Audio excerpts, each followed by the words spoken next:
Christmas message. Yay! Sir! Alam po namin kayo may jet lag pa. Oo, pagkantas niya.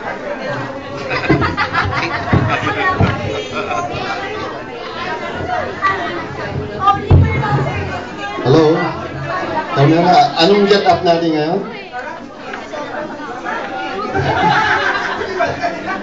What happens when Karate Kid meets Zorro? Zorro with an S. With Zorro with an S. Well, first let me greet our distinguished guests and lahat ho ng mga panauhin natin ngayong hapong ito. Medyo namamalat po ako kasi I think I got it's because of the climate in Manila and all the hassle that I had to go through, but thank God I was able to catch the party tonight. Although I understand I missed the first part, which was the more interesting part according to some of you here.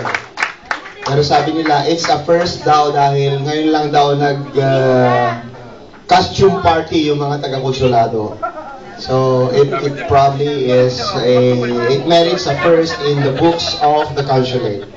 Again, may I give my greetings and my warm welcome to our guests, our respected guests. Most of them are there at the back, and of course our friends whom we have been depending on for so long, and some of whom are here with us tonight. This lends a significance to this occasion, and what shall I say? When I was on the plane, I kept thinking of how it is during Christmas time, and medyo nalulungkot ako dahil galing lang ako sa Pilipinas. Sabi nga nila roon, mahal na raw ang pagkain, mahal na raw dito, mahal na raw dyan. Lahat sila sinasabi mahal. Pero kahit pa ganun, nakikita pa rin naman yung Christmas spirit. Although I keep hearing people say that hindi raw katulad nung isang taon. Pero sabi ko naman, ganun na naman yung sinabi last year, nakaraos din naman. So I think the message is, it's only during Christmas when we have the vision of the magic story of Christ having been born in a lowly place, and that speaks for what we call humility, right? Kasi si Christ ay pinili niyang ipinanganak sa isang what do you call in Tagalog, sabsaban.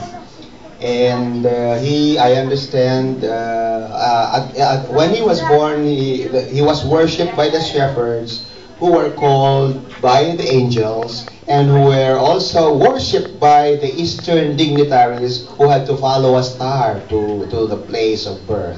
At yun ang the Christian message that brings the magic of Christmas. Kaya kahit gaudy yung labas ng Christmas, well, the Philippines has the record of having to celebrate the Christmas the longest. I think we hold it in the Guinness Book of Record. I don't know if it is there, but people tell us that. And that's a part of our Christian tradition. I say na kahit ganito ang natin, there are 88 million Filipinos already, and they say, among the young, there is always that curiosity or that anxiety about the future. So whatever the future brings, we're all here, and as Filipinos, we have to carry on.